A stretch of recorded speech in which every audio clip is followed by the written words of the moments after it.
Welcome to the world of science fiction stories, and don't forget to like, subscribe, and share the channel. Enjoy the listening. Everyone left this helpless alien race to die except the humans. Oh, hello there. Vex'Lor of the Terallian Diplomatic Corps speaking, or what remains of it anyway. You'll have to forgive my bitter tone. When you've watched your planet slowly die for 3 cycles while the supposed advanced civilizations of the galaxy stroke their tentacles and mandibles in philosophical debate about whether you're worth saving, well, you develop a certain edge to your communication style. Our beautiful home world, Terallian, once a verdant paradise with twain purple moons that cast the most spectacular shadows across our crystal forests, is now a toxic wasteland thanks to the Gorgon comet that shattered our outer atmosphere shield. An astronomical anomaly, the Zenari scientists called it. Fascinating case study, the Pelin researchers noted. Unfortunate but natural selection, the Vex'Lor Council decided.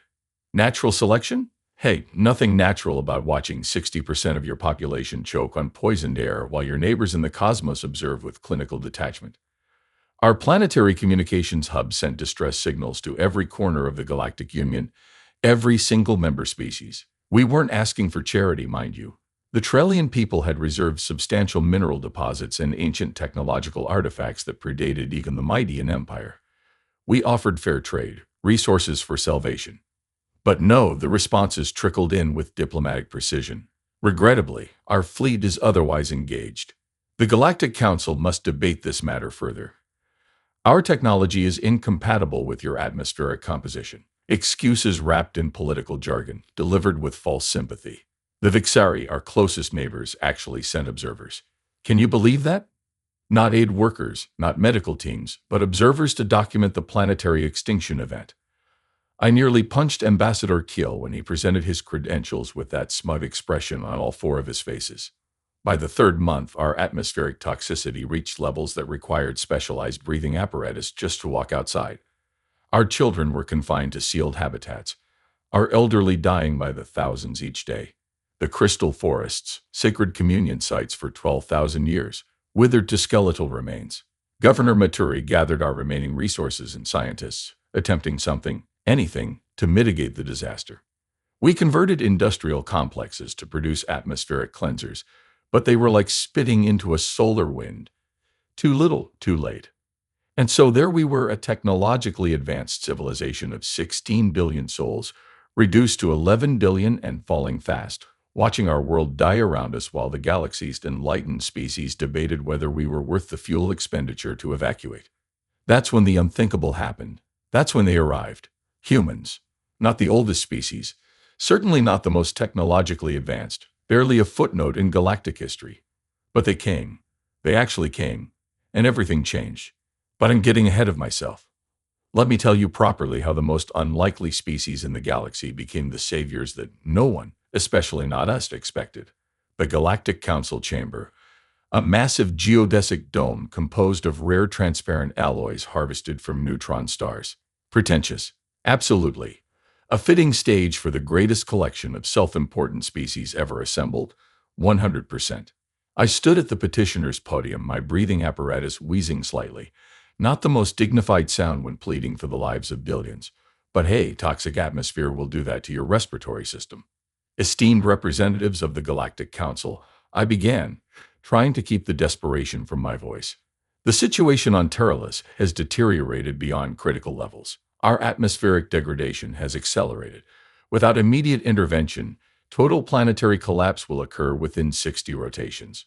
The Grand Arbiter, Elder Zopla of the Zenari, linked his 17 eyes in sequence, their species equivalent of a thoughtful nod.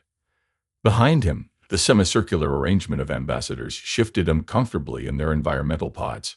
We have reviewed the data provided by Terallian scientists. Zopla's voice resonated through the chamber. Most concerning indeed. Oh, how relieved I felt until he continued. However, the Council must consider the doctrine of non-interference in natural planetary events, subsection 42J, which clearly states, natural events. I interrupted, protocol began. There's nothing natural about watching billions die when you have the technology to prevent it. Ambassador Quzel of the Vex'Lor raised all 4 of his appendages. Point of order. The petitioner is displaying emotional outbursts inappropriate for council proceedings. A ripple of agreement passed through the chamber. Oh yes, how terribly inconvenient of me to display emotion while discussing the apocalypse of my species. The Pwn representative, Commander Ixnar, manipulated a series of holographic displays. Our calculations indicate that a full-scale intervention would require redirecting 37% of the combined fleet's resources. The economic impact would be substantial. Translation: your lives aren't worth the fuel costs. The Terrans, began the Makeshft representative, a floating crystalline entity named Bright Facet who speaks for many, have contributed minimally to galactic technological advancement in the past 3 millennia. Cost-benefit analysis suggests. Cost-benefit? I laughed, actually laughed. The sound echoed harshly in the chamber. We're talking about 16, now 11 billion sentient beings. Grand Arbiter Zoppla raised a limb for silence. Perhaps a committee should be formed to study potential limited intervention strategies. I propose a 12-cycle deliberation period. We don't have 12 cycles. We barely have 60 rotations. The Dr Consortium's ambassador, a gelatinous mass named Yule, pulse with blue light, their version of clearing a throat. Has the Terallian government considered partial evacuation of your cultural and scientific elite? The consortium could possibly accommodate several thousand individuals, provided they bring valuable knowledge or artifacts. Several thousand out of billions. And only the elite? I looked around the chamber at these ancient, advanced species with their technologies that could terraform planets and harness the energy of stars. They could save us all with minimal effort, but they wouldn't. They wouldn't. That's when the council chamber doors slid open with a hiss, and a latecomer strode in. Ambassador Eliza Chen of Earth, human. Their species had only held a council seat for 8 years. Little did I know that everything was about to change. 3 days after that disastrous council meeting, I was standing in our Planetary Defense Command Center, a room that had become more of a death watch station. The atmospheric toxicity monitors had turned from orange to red in 16 more regions. The governor, Maturi, looked like he hadn't slept in weeks, which, to be fair, he probably hadn't. "Incoming vessel," shouted Tactical Officer Rendax, her voice cracking with surprise. "Multiple signatures approaching outer orbit." My heart sank. Probably the Vex'Lor sending more observers to document our final days. "Vultures. Configuration?" asked Maturi, not bothering to look up from the evacuation reports. "It's unknown, sir. They're not broadcasting standard galactic identification." "Wait, receiving transmission now." The central communication array flickered to life, and a face appeared. Pink-beige skin, bilateral symmetry, fur concentrated on the top of the head. Human. Terallian Control, this is Captain Miguel Sanchez of the Earth vessel Horizon. We are leading a humanitarian mission with 15 vessels carrying atmospheric processing equipment, medical supplies, and evacuation transport capacity, requesting permission to enter orbit and deploy. The command center fell silent. I exchanged glances with Maturi, whose facial membranes had turned pale with shock. "This is Governor Maturi of Terallian," he responded cautiously. "Your assistance was not authorized by the Galactic Council." The human, Sanchez, smiled, that strange baring of teeth that their species does. "No, sir, it wasn't. We're operating independently under Earth Emergency Response Protocol 7. Ambassador Chen informed us of your situation." Rendax pulled me aside, whispering urgently, "Humans? Are they serious? Their atmospheric processing technology is at least 2 generations behind the Zenari. What can they possibly do that would make any difference?" She had a point. Humans were newcomers to interstellar travel. Their ships were considered almost quaint by galactic standards, a mix of adapted alien tech and their own crude but effective engineering. "Scan their vessels," ordered Maturi. The results confirmed our suspicions. Their ships were a hodgepodge of different technologies, some clearly retrofitted, others seemingly built from scratch, not the sleek, unified design of the Galactic Combined Fleet. These vessels had been repurposed, hastily modified. "They sent whatever they could scrape together," I muttered. "This isn't an official mission. They just cobbled together a rescue fleet." "Sir," said Communications Officer Pelnera, "we're receiving additional transmissions. These ships aren't all military vessels. Some are converted civilian transports, science vessels, even what appears to be mining ships retrofitted with medical facilities." "Should we refuse their help?" asked Rendax. "They can't possibly have the capacity to make a difference." Governor Maturi stared at the view screen, at the determined face of the human captain. "Can we afford to refuse any help at this point?" The first human vessels entered our atmosphere 6 hours later, not with the silent precision of Zaneri ships or the graceful arcs of Poland craft. These ships came thundering through the toxic clouds, heat shields glowing, contrails of flaming atmosphere behind them. It was either the most desperate rescue mission in galactic history or the most foolish, possibly both. First contact assessment. Our central government complex in Terallian City had been converted to an emergency command center months ago. Now it was hosting the strangest delegation meeting in our planet's history.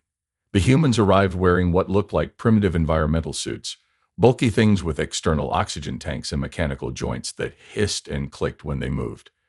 Compared to the sleek, nearly invisible Zaneri protection fields, they looked like workers in an industrial accident zone. Captain Sanchez removed his helmet with a pressurized whoosh, revealing a face covered in sweat. Beside him stood a woman he introduced as Dr. Nadia Kuznetsov, their chief science officer, and Commander Jackson Okafor for tactical operations. Governor Maturi, flanked by our top scientists, eyed them with barely concealed skepticism. I couldn't blame him. We were expecting salvation, and we got this. Let me be direct. Maturi began. While we appreciate Earth's gesture, your technology appears insufficient for the scale of our crisis. Dr. Kuznetsov laughed, actually laughed. Oh, we know our tech isn't as advanced as what you're used to. That's why we're not using conventional solutions. She activated a holographic display from a device that looked like it had been assembled from spare parts. The projection flickered twice before stabilizing. Your atmospheric degradation is happening because the comet impact destroyed your ozone regulation system, allowing solar radiation to break down your natural atmospheric compounds into toxic ones, correct? Our chief atmospheric scientist, Professor Joel Vex, nodded cautiously. That's an oversimplification, but essentially accurate. Great. Dr. Kuznetsov clapped her hands together. So instead of trying to filter your entire atmosphere, which would take decades with even Zaneri tech, we're going to introduce a modified bacterial strain that will consume the toxic compounds and convert them back to breathable elements. Professor Joel Vex's facial membranes flushed dark purple, our equivalent of blanching in shock. You want to introduce a foreign biological agent into our already compromised ecosystem. That's crazy. Commander Okafor grinned. Yeah, we get that a lot. But these bacteria are designed to die off once toxicity levels drop below a certain threshold. Self-limiting biological intervention. Captain Sanchez stepped forward. Meanwhile, we've brought 50,000 emergency shelters that can house 400 Terallians each. They're not pretty, but they'll create breathable zones while the bacteria do their work. And for your most critical cases, added Dr. Kuznetsov, we've adapted our medical nanites to work with Terallian physiology. They're not as sophisticated as pollen healing chambers, but they can stabilize failing respiratory systems. I glanced at Maturi, whose expression had shifted from skepticism to confusion to something resembling hope. You developed all this in 3 days? I asked incredulously. Oh, hell no, Captain Sanchez laughed. Most of this tech was developed for different purposes. The bacteria were designed for cleaning up chemical weapons, the shelters were for earthquake zones, the nanites were experimental cancer treatments. We've just repurposed them. Professor Joel Vex was examining their data with growing excitement. These approaches are unorthodox, untested on planetary scales, and frankly dangerous, but they might actually work, prompted Dr. Kuznetsov. They're targeting the specific chemical problems rather than trying to replace the entire atmospheric system. It's ingenious in its simplicity. Captain Sanchez shrugged. Sometimes the most elegant solution is just duct tape and WD-40. I had no idea what those substances were, but for the first time in months, I found myself doing something I'd almost forgotten how to do. I smiled. They called it Operation Salvation, which seemed melodramatic until I saw their plans in action. The humans worked with a frenetic energy that bordered on madness. Within 24 hours of approval, their ships had established a high-atmosphere dispersal grid. Massive containers of their bacterial solution were being loaded into what they called crop dusters, agricultural vehicles hastily retrofitted for atmospheric deployment. You're going to spray our entire upper atmosphere with experimental bacteria using farming equipment. I asked Commander Okafor as we watched the preparations from our command center. He took a sip from a container of what they called coffee, a stimulant that seemed to fuel their frenetic pace. Yep, that's pretty much the plan. And if it fails, then we try something else. He shrugged with that peculiar nonchalance that I was learning characterized their species. Failure is just data for the next attempt. The first deployment began at dawn. I stood with Governor Maturi on the observation platform as human vessels released clouds of microscopic organisms into our dying skies. The bacterial solution spread in spiraling patterns, guided by prevailing wind currents that the humans had somehow mapped in less than a day. Atmospheric toxicity readings are holding steady, reported Professor Vex, monitoring the data. No change yet. Give it time, said Dr. Kuznetsov, not looking up from her instruments. The bacterial reproduction cycle takes approximately 8 hours to reach critical mass. Meanwhile, on the ground, another kind of organized chaos was unfolding. Human shuttles were deploying what they called temporary atmospheric havens, essentially enormous inflatable domes connected to air purification systems. They looked absurdly simple compared to Zenari environmental fields, but they worked. Each dome could house 400 Terallians in breathable conditions. Dome City 17 is operational, announced a human technician through the comm system. Beginning civilian transfer now. I watched the efficiency with which they moved our people, the sick, the elderly, the children, into these sanctuaries. Their method was not the precise automated systems of the Pwn or the elegant teleportation grids of the Zenari. It was humans in their bulky environmental suits physically carrying Terallians who couldn't walk, organizing them into groups, distributing supplies with a chaotic yet somehow functional system. How are they coordinating all this? Asked Maturi, genuinely baffled. Captain Sanchez grinned. We call it organized improvisation. Look, your people are used to highly structured, technologically driven solutions. We humans have a long history of making do with whatever is available. By the third day, we had established 58 atmospheric havens across our most populated regions. The bacterial dispersal had reached 80% coverage of the affected areas. And then, finally, Professor Vex called me over to her monitoring station, her facial membranes vibrating with excitement. Look at this. Atmospheric toxicity has decreased by 7% in the northern quadrant. The bacterial solution is working. For the first time in months, a cheer went up in the command center. Even the stoic Governor Maturi's face split into a wide smile, but our celebration was short-lived. We have a problem, announced Commander Okafor, studying a different data set. The bacterial reproduction rate is 30% below projections in the southern hemisphere. At this rate, the toxicity won't reduce fast enough to prevent widespread ecosystem collapse in that region. Dr. Kuznetsov joined him, frowning at the readings. The solar radiation is stronger there because of the atmospheric breach. It's killing the bacteria faster than they can reproduce. A Zenari or Poland mission would have likely paused here, recalculated, maybe even retreated to develop a new solution over several cycles. The humans had a different approach. So we need to shield the bacteria while they work, Captain Sanchez said, thinking aloud. What if we create an artificial cloud layer? With what? I asked, disbelieving. You don't have atmospheric generators. No, he agreed. But we have 15 ships with fusion engines that produce significant water vapor as a byproduct. And we have those mining vessels with particulate dispersal systems. Within hours, their ships were flying in coordinated patterns across our southern hemisphere. They were deliberately releasing engine exhaust and mineral particulates at precise altitudes to create artificial cloud structures. It was crude, inefficient, and consumed enormous amounts of fuel. It was also working. Bacterial survival rate increasing, confirmed Professor Vex. Toxicity reduction now at consistent levels planet-wide. By the end of the first week, atmospheric toxicity had decreased by 18% globally. It wasn't enough to make the planet breathable yet, but it was enough to slow the death rate and buy us precious time. I found Captain Sanchez on the observation deck that evening, looking out at the strangely beautiful patterns their ships were creating in our sky. You're burning through your fuel reserves at an unsustainable rate, I noted. Your ships will be stranded here if you continue. He nodded, unconcerned. We already radioed Earth. They're sending fuel tankers. Should be here in about 3 weeks. You knew this would happen. We suspected it might. He smiled tiredly. Sometimes you have to commit before you have all the answers. I studied this strange alien with new appreciation. Why are you doing this? Why is Earth doing this? The Council determined we weren't worth the resource expenditure. Captain Sanchez looked genuinely puzzled by my question. Because you needed help, he said simply, as if it were the most obvious thing in the universe.